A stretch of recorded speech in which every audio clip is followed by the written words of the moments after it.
Hello everyone, welcome to सबका topper. आज हम लोग पढ़ेंगे chapter second of your biology class 11 that is biological classification. इससे पहले chapter first the living world पूरा कंप्लीट हो चुका है, अपलोड हो चुका है, तो वो आपको ज़रूर देख लेना है। साथ ही साथ में हमारे चैनल को सब्सक्राइब कर देना है to stay connected with us, ठीक है, ताकि जो बेस्ट मटेरियल बेस्ट कंटेंट है वो तुम्हें मिलता रहे। और साथ में एनसीईआरटी को कम्प्लीटली स्टडी करना इंपॉर्टेंट है। चाहे कोई भी, अगर तुम बायोलॉजी लेके स्टडी कर रहे हो तो you have to go through NCERT completely. तो यहाँ पर हम तुमको एनसीईआरटी का फुल एक्सप्लेनेशन देते हैं और साथ में जो भी चीज़ कुछ इंपॉर्टेंट होती है, जो एक्स्ट्रा हमें पता होनी चाहिए एनसीईआरटी के साथ ही साथ, वो भी मैं बता देती हूँ साथ साथ में, ठीक है। और आज हम पढ़ेंगे बायोलॉजिकल क्लासिफिकेशन। जैसे हमने पिछले वाली वीडियोस को 5 पार्ट्स में 5 सब पार्ट्स बना दिए थे। यूनिट फर्स्ट चल रहा था हमारा, ठीक है, diversity in the living world. और यहाँ पर भी हम बायोलॉजिकल क्लासिफिकेशन को जो है 5 पार्ट्स में डिस्ट्रीब्यूट कर देंगे। फर्स्ट पार्ट हमारा इंट्रोडक्शन होगा, जो ये वाला वीडियो है, ठीक है। सेकंड पार्ट में हम we will study about kingdom Monera. Third part में हम पढ़ेंगे किंगडम प्रोटिस्टा। फिर फोर्थ में हम पढ़ेंगे फंगाई एंड फिफ्थ पार्ट में हम पढ़ेंगे प्लांटे, एनिमेलिया एंड वायरसेस के बारे में। तो इस तरह से 5 पार्ट्स में आपका ये पूरा चैप्टर कंप्लीट हो जाएगा। तो हम स्टार्ट करते हैं बायोलॉजिकल क्लासिफिकेशन। हेडिंग से हमें क्या समझ में आ रहा है? आज जब हम बायोलॉजिकल क्लासिफिकेशन की बात करते हैं, मीन्स बायो के हिसाब से हम किसी चीज़ को कैसे क्लासीफाई कर सकते हैं। हमने इतना कुछ स्टडी किया, टेक्सोनॉमी वगैरह, लेकिन अब हमें उनको क्लासीफाई करना है ना। अभी तक हम आइडेंटिफिकेशन पे और नॉमेनक्लेचर पे ज़्यादा जो है एम्फसाइज कर रहे थे जब हम फर्स्ट चैप्टर को स्टडी कर रहे थे, लेकिन अब हम क्लासिफिकेशन, जो विटेकर की हम क्लासिफिकेशन देखेंगे, उसको स्टडी करेंगे और ये भी देखेंगे कि उससे पहले क्या क्या अटेम्प्ट्स किए गए हैं।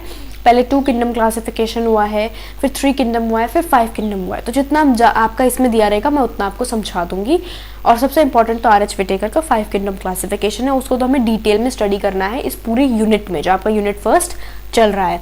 अब यहाँ मैं आपको बता देती हूँ क्या क्या चीज़ें हैं इसमें। देखो, किंगडम मोनेरा के बारे में पढ़ेंगे हम, Protista, Fungi, Plantae, Animalia, viruses, viroids and lichens, इनके बारे में हम पढ़ेंगे। अब इससे पहले मैं एक चीज़ बता देती हूँ, ये याद कर लो, Monera, Protista, Fungi, Plantae and Animalia, ये 5 किंगडम क्लासिफिकेशन। और इनके बारे में बहुत कुछ जानते भी हैं, 9th क्लास में भी हमने स्टडी किया है, और जो नहीं जानते होंगे मैं वो तुमको बता दूंगी। अब सबसे पहले हम स्टार्ट करते हैं इनके बिगिनिंग, इंट्रोडक्शन पार्ट को। Since the dawn of civilization, there have been many attempts to classify living organisms. पहले से ही, जब से civilizations का dawn हुआ है, beginning हुई है, तब से ही, है ना, classifications का और इसका लिविंग ऑर्गेनिजम्स को क्लासीफाई करने का जो अटेम्प्ट है, ट्रायल है, वो चलता चला आ रहा है। It was done intensively not using criteria that were scientific. पहले के टाइम पे साइंटिफिक क्राइटेरिया उसको यूज़ नहीं किया जाता था, बट बॉर्न आउट मतलब कैरिड बाय, है ना, of a need to use organisms for our own use for food, shelter and clothing. लेकिन उस समय में जो है उनको क्लासिफिकेशन करना, स्टडी करना बेसिकली क्यों होता था? ताकि हम उनके फूड, शेल्टर, क्लोथिंग से जो हमारा यूज़ का पर्पस है उसको हम कैरी ऑन कर सके। इसीलिए हम पहले के टाइम पे ये चीज़ करते थे कि हम उनको स्टडी करते थे, ये सब चीज़ों को जानने के लिए। अब सबसे इंपॉर्टेंट लाइन आपको इसमें जो मार्क करनी है, मैं मार्क भी कराती हूँ साथ साथ में, ठीक है। एरिस्टोटल के बारे में आपको पता होना चाहिए। एरिस्टोटल जो थे, ये फर्स्ट पर्सन है जिन्होंने अर्लीस्ट अटेम्प्ट किया है साइंटिफिक बेसिस फॉर क्लासिफिकेशन का। पहले साइंटिफिक बेसिस पे नहीं, बस यूज़ के अकॉर्डिंगली हम उनको क्लासीफाई करते थे, लेकिन साइंटिफिक बेसिस पे सबसे पहले एरिस्टोटल ने जो है क्लासिफिकेशन किया है। और इनका जो है वो 2 किंगडम क्लासिफिकेशन रहा है एरिस्टोटल का। ये यूज सिंपल मॉर्फोलॉजिकल कैरेक्टर, इनमें कुछ सिंपल मॉर्फोलॉजिकल कैरेक्टर्स को जो है एरिस्टोटल ने यूज़ किया है क्लासिफिकेशन के लिए। मॉर्फोलॉजी और मॉर्फोलॉजिकल का मतलब ये होता है कि स्टडी ऑफ जो स्ट्रक्चर्स होते हैं किसी ऑर्गेनिज्म के, फॉर्म स्ट्रक्चर्स जो हमारे होते हैं जिनसे ऑर्गेनिजम्स बने रहते हैं, उनकी स्टडी करना, देयर स्ट्रक्चरल फीचर्स, उनकी स्ट्रक्चरल फीचर्स की स्टडी करना, ठीक है। मतलब बॉडी में जो ऑर्गन्स है ना, उनकी स्टडी करना, है ना, उनके फीचर्स की, स्ट्रक्चर के फीचर्स की, है ना, उनकी स्टडी करना जो है वो मॉर्फोलॉजिकल कहलाती है। मॉर्फोलॉजिकल कैरेक्टर यानी कि उनकी बॉडी के अकॉर्डिंगली उनको जो है स्टडी करना, बॉडी के फीचर्स के अकॉर्डिंगली, है ना, स्ट्रक्चर एक्सटर्नल फीचर्स के अकॉर्डिंगली, स्ट्रक्चरल फीचर्स के accordingly. To classify plants into trees, shrubs and herbs. उन्होंने प्लांट्स को ट्रीज, श्रब्स और हर्ब्स में सबसे पहले क्लासीफाई किया। तीनों के स्ट्रक्चर्स मॉर्फोलॉजिकल डिफरेंट होते हैं। He also divided animals into 2 groups, those which had read blood and those that did not. तो प्लांट्स को तो 3 में कर दिया, मतलब उन्होंने 2 किंगडम बनाए थे, प्लांट एंड एनिमल। प्लांट में 3, ट्रीज, श्रब्स एंड हर्ब्स, और एनिमल्स में red blood and without blood वाले। In Linnaeus time, a 2 kingdom system of classification with Plantae and Animalia kingdom was developed, and that अब Linnaeus कौन है? Carolus Linnaeus, है ना, father of modern taxonomy. उनके बारे में बताया गया है कि उनके समय में भी 2 किंगडम क्लासिफिकेशन चलता था with Plantae animalia kingdoms was developed that included all plants and animals respectively. इसमें सारे प्लांट्स और एनिमल्स जितने भी नोन थे उस टाइम पे सब आ गए थे इस 2 किंगडम क्लासिफिकेशन में। This system was used till very recently, अभी तक ये सिस्टम ही यूज हो रहा था लेकिन अब चेंज हो गया है। This system did not distinguish between the eukaryotes and prokaryotes, unicellular and multicellular organisms and photosynthetic green algae and non-photosynthetic fungi organisms। अब इस सिस्टम में जब हम एनिमल्स और प्लांट्स में डिफरेंशिएट कर देते हैं तो हम यूकैरियोट प्रोकैरियोट को नहीं बता पा रहे थे। यूकैरियोट प्रोकैरियोट, यूकैरियोट यानी जो मॉडिफाइड सेल है, प्रोकैरियोट यानी कि जो प्रिमिटिव सेल है। यूकैरियोट कौन होता है? जिनके सारे जो न्यूक्लियस होता है वो इनक्लोज्ड होता है, मेम्ब्रेन होता है, मेम्ब्रेन बाउंड ऑर्गेनल्स होते हैं। जितने भी सेल के अंदर अलग अलग ऑर्गेनल्स होते हैं, अभी हम सेल भी पढ़ेंगे, उसमें हम पढ़ेंगे राइबोसोम्स, एंडोप्लाज्मिक रेटिकुलम और भी बहुत सारे लाइजोसोम्स होता है, माइटोकॉन्ड्रिया होता है, सब ऑर्गेनल्स होते हैं। तो उनमें क्या होता है, ये ऑर्गेनल्स जो हैं बेसिकली मेम्ब्रेन बाउंड होते हैं। लेकिन जो प्रोकैरियोट्स होते हैं उनमें बहुत सारे ऑर्गन्स होते नहीं है, होते भी नहीं है उनमें ऑर्गन्स, और मेम्ब्रेन बाउंड उनका न्यूक्लियस नहीं होता है। ठीक है, no membrane bound organelle present in prokaryotes. Prokaryotes में कोई भी मेम्ब्रेन बाउंड ऑर्गेनल प्रेजेंट नहीं होता और इनकी सेल्स जो होती है वो प्रिमिटिव होती हैं। ठीक है, ये हम पढ़ेंगे अभी आगे। यूनिसेलुलर मतलब 1 सेल मैंने बता दिया है, मल्टीसेलुलर मतलब 2 सेल्स वाले, मतलब मोर देन 1 सेल्स वाले, ये हम डिस्कस कर चुके हैं पहले भी। एंड फोटोसिंथेटिक यानी ग्रीन एल्गे, जैसे ब्लू ग्रीन एल्गे होते हैं, है ना, साइनोबैक्टीरिया भी बोलते हैं उसको, और हमारे और भी ऑर्गेनिजम्स फोटोसिंथेटिक हमारे प्लांट्स वगैरह होते हैं। तो फोटोसिंथेटिक और नॉन फोटोसिंथेटिक, जैसे कि फंगी हो गया, है ना, मशरूम्स जो होते हैं वो नॉन फोटोसिंथेटिक होते हैं। तो ये सब के सब जो है बेसिकली फोटोसिंथेटिक हो गया, जो नॉन फोटोसिंथेटिक हो गया, इन सब ऑर्गेनिजम्स को, और साथ में हमारे multi cellular, unicellular organisms, eukaryotes, prokaryotes को क्या नहीं कर पा रहे थे, हम डिफ्रेंशिएट नहीं कर पा रहे थे जब हम इस तरह से 2 किंगडम क्लासिफिकेशन को स्टडी कर रहे थे। Classification of organisms into plants and animals was easily done, ये तो इजीली हो जाता था, ये प्लांट है या एनिमल है, and was easy to understand, और ये अंडरस्टैंड करना भी बहुत ईजी था। In spite a large number of organisms did not fall into either category। लेकिन आपको ये बात नहीं पता होगी या पता होगी आपको, लेकिन ये बात मे बी आपको पता हो चाहे ना पता हो, लेकिन मैं बताती हूँ उस समय में जो हुआ ये प्लांट एनिमल। आप खुद सोचो, कुछ ऐसे एनिमल्स होते हैं, कुछ ऐसे ऑर्गेनिजम्स भी होते हैं जिनको ना हम प्लांट बोल सकते हैं ना एनिमल बोल सकते हैं। क्या आपके दिमाग में कुछ आ रहा है? आ रहा होगा, और नहीं आ रहा है तो अभी आ जाएगा जब हम पढ़ेंगे। ठीक है, तो कुछ ऐसे ऑर्गेनिजम्स होते हैं, इनके बारे में भी सोचना, होते हैं ऐसे ऑर्गेनिजम्स जिनको ना हम प्लांट बना सकते हैं ना एनिमल बना सकते हैं, क्योंकि वो टोटली ऑटोट्रॉफिक भी नहीं होते, टोटली हेटेरोट्रॉफिक भी नहीं होते। तो उन सिचुएशंस में उनको कहाँ डाला जाए, है ना। Hence the 2 kingdom classification used for a long time was inadequate। तो अब आपको यहाँ पे ये चीज़ याद रखनी है कि ये ड्रॉबैक रहा कि large number of organisms did not fall in either category. ये इसका रहा कि 2 किंगडम क्लासिफिकेशन को बाद में जो है सेटिस्फाइड नहीं कर पाया वो पीपल की क्लासिफिकेशन को, फिर इसको चेंज किया गया। A need was also felt for including besides gross morphology other characteristic, और कैरेक्टरिस्टिक जैसे कि हमारा सेल स्ट्रक्चर हो गया, नेचर ऑफ वॉल हो गया। तो पहले तो हम इन सब कैरेक्टरिस्टिक को देखते ही नहीं थे, कुछ कैरेक्टरिस्टिक्स कर दिए थे हमने कि हर्ब शर्ब, और वो अकॉर्डिंग टू एरिस्टोटल, है ना, हर्ब शर्ब ट्री, और उसके बाद हमने देखा रेड ब्लड वाले और ब्लडलेस, उसके अकॉर्डिंग हमने एनिमल्स को कर दिया। लेकिन क्या ये चीज़ इनफ थी? नहीं, बाद में नीड पड़ी हमें कि सेल स्ट्रक्चर को हम देखें उनके, जो हम जैसे जैसे डिटेल में स्टडी करते गए हमें इन सब चीज़ों की जो है नीड होती गई कि हम सेल स्ट्रक्चर को देखें, हम उनके नेचर ऑफ वॉल जो है, मतलब सेल वॉल जो होती है, सेल की जो वॉल होती है वो कैसी है या नहीं है, वो सब स्टडी करें। मोड ऑफ न्यूट्रिशन स्टडी करें, वेदर ऑटोट्रॉफिक है, हेटेरोट्रॉफिक है, सेप्रोफाइटिक भी आ जाते हैं फिर बाद में। तो इस सिचुएशन में तो हमें देखना था ना, ऑटो और हेटेरो में तो हम प्लांट एनिमल में चलो हम प्लेस कर देते, लेकिन जो सेप्रोफाइटिक है उनको हम कहाँ प्लेस करते। तो इस तरह की प्रॉब्लम्स हुई। हैबिटेट के अकॉर्डिंग उन्होंने कहा कि हमें हैबिटेट के अकॉर्डिंग भी स्टडी करना पड़ेगा, मेथड्स ऑफ रिप्रोडक्शन भी देखना पड़ेगा, इवोल्यूशन रिलेशनशिप्स क्या है, फाइलोजेनेटिक रिलेशनशिप्स क्या है, इन सारी चीज़ों को जो है स्टडी करना पड़ेगा, etcetera. Classification systems for the living organisms have hence undergone several changes over time. इसलिए हम देखते हैं कि जो ये सिस्टम बनाया था क्लासिफिकेशन का 2 किंगडम वाला, 3 किंगडम वाला, इनमें धीरे धीरे चेंजेस और आने लगे, और लास्ट में फाइनली हमारे पास 5 किंगडम क्लासिफिकेशन आया। Though plant and animal kingdoms have been a constant under all different systems, the understanding of what groups organisms be included under these kingdoms have been changing। Plant और animal kingdom तो हमेशा से वैसा का वैसा ही रहा है, लेकिन उनके अंदर ग्रुप्स में किसको ऐड करें वो चेंज होता रहा है, क्योंकि जब हम बाइफरकेट करते गए तो फिर हमने किसी को प्लांट से निकाल दिया, किसी को एनिमल से, तो ये चीज़ चेंज होती रही कि ऑर्गेनिजम्स को कहाँ कहाँ किस किस किंगडम में इंक्लूड करना है। लेकिन प्लांट और एनिमल किंगडम आज तक एग्जिस्ट करता है। The number and nature of other kingdoms have also been understood differently by different scientist over time. Number of kingdoms and nature of kingdoms को भी डिफरेंटली अंडरस्टैंड किया अलग अलग साइंटिस्ट ने टाइम के साथ साथ, इसको भी डिफरेंट हम लोग करते चले गए। अब यहाँ पे आपको 5 किंगडम क्लासिफिकेशन का एक बेसिक वो दे रखा, और this is one of the important table, you must remember. ये बहुत इंपॉर्टेंट टेबल है। ये क्या हो गया, ये जो है ये एक इंपॉर्टेंट टेबल है, कैरेक्टरिस्टिक्स ऑफ 5 किंगडम्स, ठीक है। इसको हम अभी स्टडी करेंगे। पहले नीचे कुछ देख लेते हैं। नीचे अगर आपका है, अच्छा ये आपको आगे विटेकर का बता गया। यही 5 किंगडम क्लासिफिकेशन यही है, ठीक है। यही 5 किंगडम विटेकर का है, RH विटेकर, इनका नाम आपको याद रखना है। इसको मैं ज़रा जूम थोड़ा सा कम कर देती हूँ।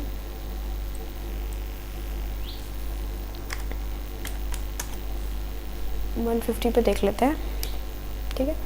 इसको देख लेते हैं टेबल को, फिर जब स्टडी करेंगे तो जूम बढ़ा लेंगे। ये टेबल देखते हैं, ठीक है। अब देखो कैरेक्टर्स क्या क्या पढ़ने हैं। Cell type, cell wall, cell wall जो प्लांट्स में होती है, एनिमल्स में नहीं होती, सेल वॉल। न्यूक्लियर मेम्ब्रेन पढ़ेंगे हम कि उनके न्यूक्लियस में मेम्ब्रेन है या नहीं है। बॉडी ऑर्गेनाइजेशन किस लेवल तक ऑर्गेनाइज्ड है, जिसमें हम देखेंगे जो प्रोकैरियोट्स होते हैं, प्रिमिटिव होते हैं, उनके तो बहुत कम लेवल होता है, सेल ही उनका बेसिस है। हमारे में क्या होता है, जब हम बहुत कॉम्प्लेक्स हो गए हैं तो हम में बॉडी लेवल में टिश्यूज, ऑर्गन सिस्टम बहुत आगे तक है। फिर उसके बाद हम देखेंगे उनका मोड ऑफ न्यूट्रिशन, किस तरह से अपना खाना डिराइव कर रहे हैं, वो हेट्रोट्रॉफिक है, सैप्रोफिटिक है ना, कीमोसिंथेटिक है, फोटोसिंथेटिक है, वो सब हम स्टडी करेंगे। तो हम इसको अच्छे से, आपको ये टेबल पूरा अच्छे से लर्न कर लेनी है, इंपॉर्टेंट टेबल है। पहले नाम याद कर लो, Monera, Protista, Fungi, Plantae, Animalia. Monera मतलब सबसे पुराने वाले, प्रोटिस्टा जो मोनेरा से बड़े आगे, ठीक है। उसके बाद फंगी मतलब ये वो जाते हैं जो मशरूम्स, बेसिकली हमें याद आता है जब हम फंगाई की बात करते हैं तो मशरूम्स हो गए। प्लांटे में कौन आता है हमारे, प्लांटे जो प्लांट्स हमारे होते हैं, एनिमेलिया जो हम सब होते हैं, ठीक है। सेल टाइप इनका देखो प्रोकैरियोटिक। अब देखो इसी तरह से टेबल याद कर लेंगे हम, Monera, protista, fungi, Plantae, animalia, तो इजी है। प्रोकैरियोटिक सेल यानी सबसे पुराने, फिर बस यही है, सबसे पुराने मोनेरा है, फिर उनके बाद प्रिमिटिव से हट गए सेल्स और धीरे धीरे मॉडिफाई होते गए तो यूकैरियोटिक बनते गए, eukaryotic, eukaryotic, eukaryotic, and then Animalia में भी हमारे तो है यूकैरियोटिक सेल्स। सेल वॉल की अगर हम बात करें तो सेल वॉल सिर्फ प्लांट्स में होता है, ठीक है। जो भी प्लांट से रिलेटेड होगा उनमें सेल वॉल होगा। तो नॉन सेल्यूलर, इनमें सेल ही नहीं होता, ठीक है, सेल नहीं है इनमें, मतलब सेल वॉल नहीं है, नॉन सेलुलर होते हैं ये। इनमें सिर्फ पॉलीसेक्राइड्स और अमाइनो एसिड्स होते हैं प्रेजेंट, ये एक तरह के प्रोटीन्स है, polysaccharides and amino acids present होते हैं। अगर हम बात करें इनके सेल वॉल की, प्रोटिस्टा में तो किसी में होता है सेल वॉल, इनमें होते ही नहीं, इनमें फिर आ गए धीरे धीरे सेल वॉल, मतलब धीरे धीरे कैसे कैसे इवॉल्व हुए, देखते रहो। फिर प्रेजेंट विदाउट सेल्यूलोज, फंगाई में तो सेल वॉल आ गई लेकिन उसमें सेल्यूलोज नहीं था। प्लांटे में पूरी आ जाएगी सेल वॉल, देखो cell wall with cellulose. Animalia में नहीं होते, हम लोगों में सेल वॉल नहीं होती। न्यूक्लियर मेम्ब्रेन की अगर हम बात करें तो मोनेरा में नहीं थी न्यूक्लियर मेम्ब्रेन, फिर प्रोटिस्टा से होने लगी न्यूक्लियर मेम्ब्रेन, न्यूक्लियस में मेम्ब्रेन आने लग गई, वही मेम्ब्रेन बाउंड ऑर्गेनल्स जो मैंने पहले बताया था वैसा ही है। तो present present present and then present. Body organisation किस लेवल तक बॉडी उनकी ऑर्गेनाइज है, सेल्यूलर, सेल लेवल पर ऑर्गेनाइज, बहुत प्रिमिटिव होते हैं ये। प्रोटिस्टा में भी सेल्यूलर लेवल पर ही ऑर्गेनाइजेशन होता है बॉडी का। फंगाई की अगर हम बात करते तो मल्टी सेल्यूलर होते हैं, टिश्यूज, मल्टी सेलुलर मतलब मोर देन वन सेल है इनमें, और टिश्यूज बन जाते हैं इनमें, मतलब सेल से टिश्यू बनता है ना, तो टिश्यूज इनमें बन जाते हैं। और प्लांटे में टिश्यू और ऑर्गन ये दोनों बन जाते हैं। ऑर्गन सिस्टम नहीं होता प्लांटे में भी, प्लांट्स में भी टिश्यू लेवल पर ऑर्गेनाइजेशन होती है और ऑर्गन लेवल पर ऑर्गन्स होते हैं, ठीक है। और हम में यानी एनिमेलिया और दूसरे एनिमल्स में भी टिश्यू भी बन जाते हैं, ऑर्गन्स भी होते हैं, ऑर्गन सिस्टम तक इतना हायर लेवल है। ऑर्गन जैसे हमारा डाइजेस्टिव सिस्टम हो गया, एक्सक्रीटरी सिस्टम हो गया, रेस्पिरेटरी सिस्टम हो गया, तो ये एक सिस्टम बन गए अलग अलग सेल्स के एक्यूमुलेशन से। मोड ऑफ न्यूट्रिशन, न्यूट्रिशन कहाँ से पाते हैं ये लोग, autotrophic mode of nutrition Monera का है, कीमोसिंथेटिक, और इसमें आपका आता है कीमोसिंथेटिक एंड फोटोसिंथेटिक। फोटोसिंथेटिक तो हम सबको पता है कि फोटोसिंथेटिक में क्या होता है, हमारा जो सनलाइट को यूज करके बनाते हैं उन्हें हम कहते हैं फोटोसिंथेटिक। कीमोसिंथेटिक का मतलब होता है जो इनऑर्गेनिक मैटर को यूज करते हैं, सनलाइट की जगह पर इनऑर्गेनिक मैटर को यूज करके जो है अपना वो बनाते हैं, खाना बनाते हैं, यानी कि अपने लिए फीडिंग हैबिट्स को फुलफिल करते हैं, तो उसको हम कहते हैं कीमोसिंथेटिक। एंड हेट्रोट्रॉफिक मतलब सैप्रोफिटिक या पैरासाइट। हेट्रोट्रॉफिक हम इसमें जो हेट्रोट्रॉफिक आते हैं वो कैसे होते हैं, तो सैप्रोफिटिक होंगे या पैरासाइट। सैप्रोफिटिक हमें पता ही है, जैसे कि हमारा फंगाइज में भी होते हैं सैप्रोफिटिक न्यूट्रिशन वाले, और पैरासाइट्स जो होस्ट की बॉडी में रहकर उससे खाना डिराइव करते हैं, तो ये दो तरह के इसमें आते हैं। फिर प्रोटिस्टा में आ गए आपके ऑटोट्रॉफिक्स, ये भी खाना खुद बना लेते हैं, फोटोसिंथेटिक ही होते हैं, सनलाइट से ही बनाते हैं, एंड हेटरोट्रॉफिक भी होते हैं इसमें कुछ फंगाई में हो गए आपके हेटरोट्रॉफिक, सैप्रोफिटिक, पैरासिटिक, दो ही तरह के होते हैं। जैसे मशरूम होता है सैप्रोफिटिक और पैरासिटिक की बात होती है, उसी तरह से मशरूम्स हो गए सैप्रोफिटिक आपके। फिर अगर हम ऑटोट्रॉफिक की बात करते हैं, ये तो टोटली प्लांट है तो हमारे ऑटोट्रॉफिक होते हैं, फोटोसिंथेटिक ही होते हैं, सनलाइट से अपना खाना डिराइव कर लेते हैं। हेटरोट्रॉफिक एनिमल्स में heterotrophic, holozoic, saprophytes etcetera. Holozoic हम लोग हैं ह्यूमन बीइंग, होलोजोइक मतलब जो कॉम्प्लेक्स आइटम्स को खाकर उनको बॉडी में ब्रेक डाउन हो जाता है उन वो चीज़ें, जैसे हम बहुत कॉम्प्लेक्स कुछ खाते हैं और हमारी बॉडी में वो बहुत माइन्यूट में ब्रेक डाउन हो जाता है, तो उसे हम होलोजोइक, बहुत ज़्यादा इसमें प्रोसेस इन्वॉल्व होती है। इसको हम स्टडी करेंगे जब अगर हमारा डाइजेशन चैप्टर होगा तो मैं आपको वो भी बता दूंगी। इसमें बहुत लंबा एक प्रोसेसर होता है ना, फिजिकल ब्रेक डाउन होता है, केमिकली हमारी बॉडी में केमिकल्स रिलीज होते हैं, पूरा प्रोसेस होता है, एब्जॉर्प्शन, एसिमिलेशन, सारे प्रोसेस में आते हैं, तो वो होलोजोइक न्यूट्रिशन होता है। सैप्रोफिटिक न्यूट्रिशन हम सबको पता है जो डेड और डिकेइंग में होता है। ठीक है, अब हमारे पास आता है, अब पहले जूम थोड़ा सा बढ़ा लेते हैं। अब हमारे पास है इनका नाम आर.एच. फिटेकर। इनका नाम आपको अच्छे से याद रखना है, इन्होंने 5 किंगडम क्लासिफिकेशन दिया था। The kingdoms defined by him were name, Monera, protista. अब इनकी स्टडी तो हम कर ही चुके हैं तो ये तुम्हें समझ में आ ही रहा होगा, fungi, plantain, animalia. The main criteria for classification used by him include, अब इनमें कौन कौन सी चीज़, इन्होंने क्या क्या क्राइटेरियाज को लिया है, cell structure, thallus organisation. Thallus organisation का मतलब है कि बॉडी जो है वो कहाँ तक ऑर्गेनाइज होती है। जैसे कि जो हम बहुत पुराने बैक्टीरिया या प्रोटिस्टा को देखते हैं, मोनेरा और प्रोटिस्टा में, तो बेसिकली थैलस ऑर्गेनाइजेशन का मतलब हमें समझ आता है। थैलस ऑर्गेनाइजेशन का मतलब है कि उनकी बॉडी जो है वो किस में डिवाइडेड नहीं थी, रूट्स, स्टेम, लीव्स, इनमें डिवाइडेड नहीं थी, इसे हम थैलस ऑर्गेनाइजेशन करते हैं। कुछ कुछ प्लांट्स भी आपने ऐसे देखे होंगे जिनकी बॉडी डिवाइडेड नहीं होती। मोड ऑफ न्यूट्रिशन इन्होंने लिया रिप्रोडक्टिव एंड फाइलोजेनेटिक। फाइलोजेनेटिक मतलब इवोल्यूशनरी रिलेशनशिप्स, कहाँ से वो इवॉल्व हुए हैं। Table 2.1 gives a comparative account of different characteristics of the 5 kingdoms, और ये हमने कंपैरिजन स्टडी कर लिया है। Let us look at this 5 kingdom classification to understand the issues and considerations that influence the classification system. अब क्या क्या issues, क्या क्या कंसिडरेशंस ने इन सिस्टम्स को जो है अफेक्ट किया है, इनके बारे में जो है हम स्टडी करेंगे अभी। Earlier classification systems include bacteria, blue-green algae, fungi, mosses, ferns, gymnosperms and the angiosperms and the plants। पहले की अगर हम बात करें तो पहले ये सब कुछ प्लांट्स में आ जाता था, है ना। बैक्टीरिया हो गया, blue green algae, cyanobacteria, fungi, mosses, ये सब कुछ आपका पहले प्लांट्स में आ जाता था। The character that unified this whole kingdom was that all the organisms included had a cell wall in their cells। Cell wall में बता दिया था क्या होता है सेल वॉल, जो प्लांट्स होते हैं उनकी सेल के बाहर पे वॉल भी होती है, फिर उनकी प्लाज्मा मेम्ब्रेन होती है। एनिमल्स में सिर्फ प्लाज्मा मेम्ब्रेन होती है, सेल वॉल नहीं होता। तो वही इसमें बताया गया है कि इनका मेन जो चीज़ सिमिलर थी इन सब में वो थी cell wall in their cells, इसी कारण ये सब एक ग्रुप में थे। This placed together groups which widely differed in other characteristics. अब एक कैरेक्टरिस्टिक तो ठीक है सिमिलर है कि सेल वॉल है, लेकिन और सारी कैरेक्टरिस्टिक में बहुत ज़्यादा डिफरेंट थी, और इस कारण से जो है डिफरेंट कैरेक्टरिस्टिक्स वाले भी एक ही ग्रुप में आ गए थे। It brought together the prokaryotic bacteria and the blue-green algae with other groups which were eukaryotic। इसमें prokaryotic और eukaryotic भी एक साथ आ गए थे, जैसे बैक्टीरिया और अदर प्लांट्स जो हायर लेवल के होते हैं। It also grouped together the unicellular organisms and the multicellular ones से, अब इसमें unicellular और multicellular भी साथ आ गए थे। देखो for example Chlamydomonas and Spirogyra were placed together under algae। इनमें डिफरेंस है, क्लैमिडामोनाज एंड स्पायरोगैरा, यूनिसेलुलर मल्टीसेलुलर का डिफरेंस था इनमें, और एल्गे के बीच में, इन तीनों के बीच में आपस में जो है पहले वाले यूनिसेलुलर थे, बाद वाले मल्टीसेलुलर, एल्गे जो है मल्टीसेलुलर हो गया। The classification did not differentiate, तो इसमें आपको ये बताया गया कि क्लैमिडोमोनास, स्पायरोगैरा और एल्गे जो है इसमें कुछ तो आपके यूनिसेलुलर थे, कुछ मल्टीसेलुलर थे, तो इस तरह से ये सब के सब जो है आपस में मिक्स हो गए।